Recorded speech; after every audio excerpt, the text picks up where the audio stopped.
Laboomz. I'm a DJ, a cinematographer, and interdisciplinary artist based in Lagos, Nigeria. And welcome to my Access Conversations.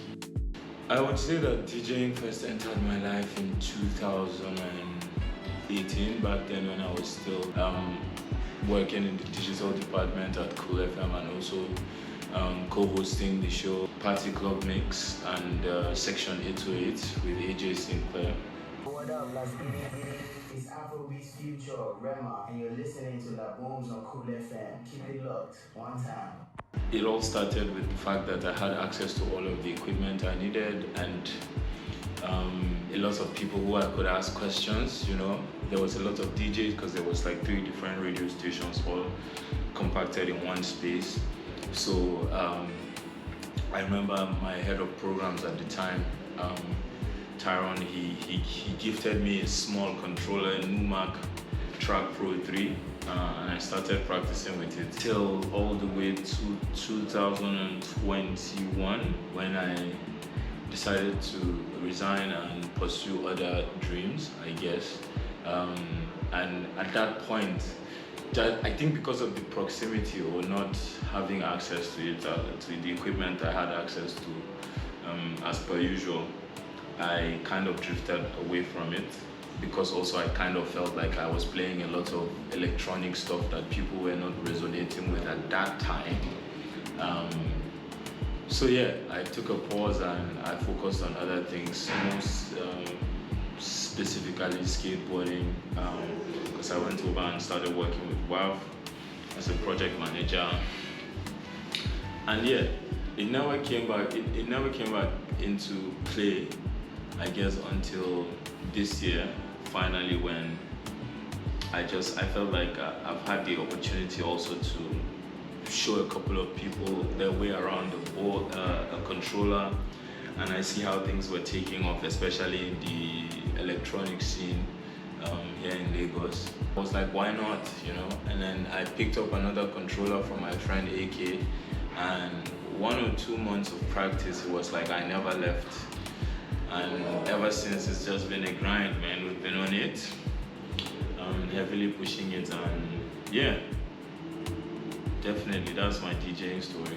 If there was a way to categorize my music, I would say it's a combination of jungle, drum and bass, and a little bit of hip hop.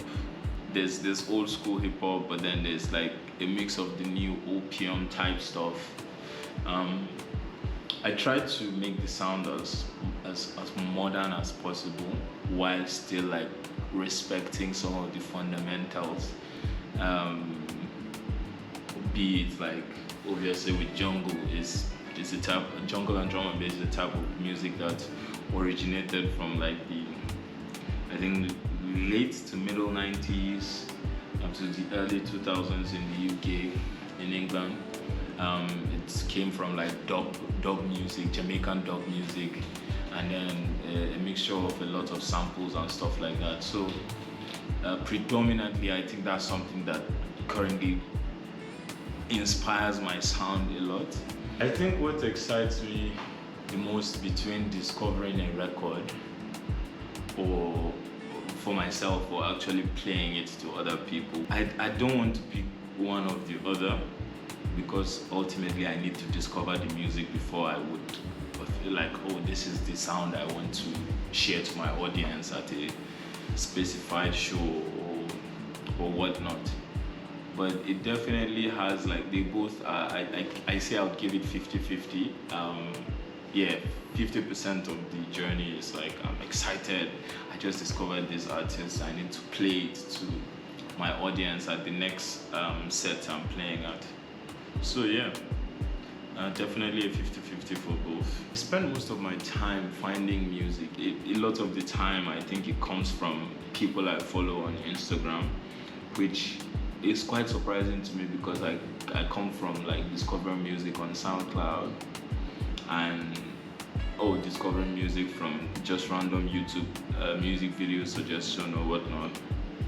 But truly, if I think about what is driving my taste and where I go to look for music is usually like people I follow on Instagram, what they're feeling at the moment, or maybe just a random story that someone shares, and like the music that they play on that story, can just like take me into a long rabbit hole of discovering the catalog of that artist and going down and down and down and down. An example of someone that I discovered that way, I think, is Sims, who I'm really jamming up to recently. I think he's one of those guys. He's like a 24-year-old DJ and a producer that plays predominantly jungle in the UK. Hey, my name's Sims. I'm a jungle producer and DJ from Northwest London. And yeah, I think he's one of those people that's reviving that sound of jungle that takes you back to the era of LTJ, Bukem, atmospheric sounding kind of jungle. The Lagos DJ scene, in my perspective, has evolved really a lot over the years. And to my surprise, it evolved in a way that I didn't expect, because looking back from like the early years I spent here, maybe from like 2014 to 2015 down to like 2018, the music was steadily like consistent with the kind of things people played and people listened to. But fast forward to now, I don't know if it's because of the internet or just like people just had more access to other options, I guess, because of the internet, and then it started leaning towards more and more towards like electronic music. I remember one of the things I used to do back in Cool FM was I used to air these pre-recorded segments by Sigurd Lauren, who is a DJ. And at that time, he was doing a segment called Electric City, where it was just like purely what people go to listen to in like a sweat it out or a Sunday service, or what they're doing currently with Nigeria House Mafia. It was more like he was playing some of the songs I liked. I remember at the time, a mixture of Martin Garrix, all of those guys. And then, yeah, so at that time we were always talking about how like they just give him an hour on radio to play, because like obviously like the songs that are topping the Nigeria charts were always like Afrobeats, and that needed to consistently be playing on the hot time belts on radio. 7-8 years forward, it's like everybody has now leaned into that thing that we were always championing and feeling. So I guess it's turning out for the best, and I'm looking forward to people embracing more sounds like drum and bass and jungle, because there's also a factor of everywhere I go to, every event I attend, everybody is either playing 3 steps or everybody is playing Afro tech. No offense to the people that are passionate about that and that's what they like, but I think that too much of everything is bad. As they say, what is enough for the wise. Some of the people I would say that have inspired my journey behind the decks would definitely include Chase and Status, Beniacs, Swedish House Mafia, Chainsmokers. Like I said, currently Sims is someone that I really look up to what he's doing with jungle, and it's really inspiring me to get into Ableton and producing my own twist to jungle and drum and bass. Some of the songs I listen to sonically and musically, I can't mention all these people without mentioning the likes of Skepta as well. One of the things I've learned about myself each time I play music for people, I think, is how satisfied I am with seeing people reacting positively to discovering artists that they've never come across before, like especially with songs that are just like, I always get that feeling where like people just come and like, really you find these songs, and that, like, to me is the ultimate goal, because I also feel that way when I discovered that song, so it's like, oh, okay, so like I guess my instincts were right when I felt that way about this song, and I decided to add it to this set. I would say in Lagos most especially, I want people to feel like they've experienced something non-generic when they leave my sets, because I know I feel that way a lot of the times when I go to different events and different sets. Not throwing shade to anyone, but it's just how I've felt for a long time. I want people to feel like, oh, a breath of fresh air. This guy is not, at least he's not playing 3-step, or at least he's not, like, he's actually just here and playing something else. Even though there's that anxiety of, like, you want people to react the right way when you perform, like you don't want people to be like, like people to be turning their faces away when it's playing, which has happened a lot of the times. And I think it's more of a case of playing for the wrong crowd. It's a geography problem, but I also do believe that there's quite a few number of people that enjoy that and yearn for that. So yeah, I guess coming back to playing, to DJing this year was very significant. Something I have to pay homage to, coming back to DJing from last year or the year before, just keep dabbling back and getting into this, was the opportunity to always and constantly playing recording sets at the skate park. I think that obviously because that's my community of people, skateboarding has always been something that's been a part of my journey and my life the last almost decade, especially in Nigeria. And WAF obviously is something that I've always been associated with, whether directly or indirectly.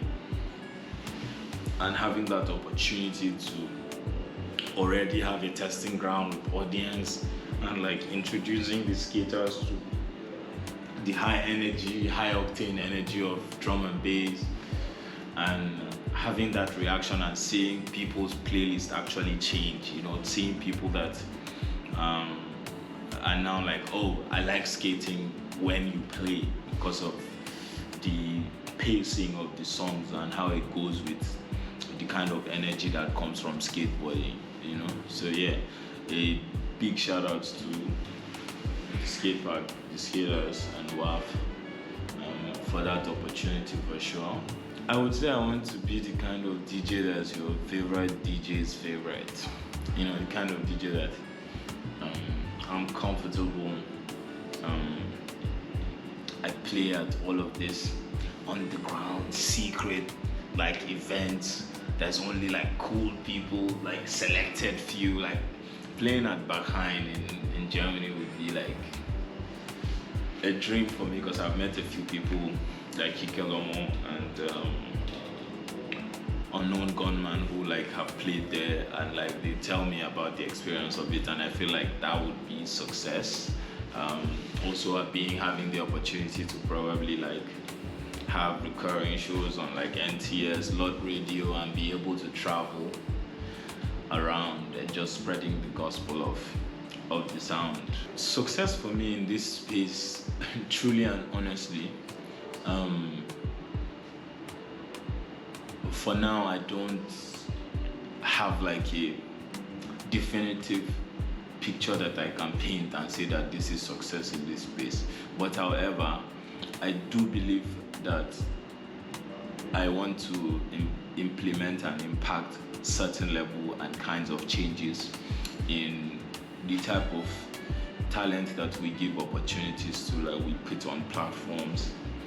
For example, currently being the resident cultural partner at Homecoming Radio, it's awarded me the opportunity to be able to curate sets for DJs that are on the come up, and DJs that, like, for me, most importantly, I think what I always say to people is like, the more experimental your sound, the better. I feel like I want to champion putting people that really have a uniqueness, truly, not like are hyped or because you know someone, or there's that. We would always never be able to run away from nepotism, but for sure I want like to give people who are worthy the opportunity. Secondly, another success is, I think, the EDM and electronic music scene is expanding, especially in Africa, because working as a cinematographer, I've been opportune to be part of a project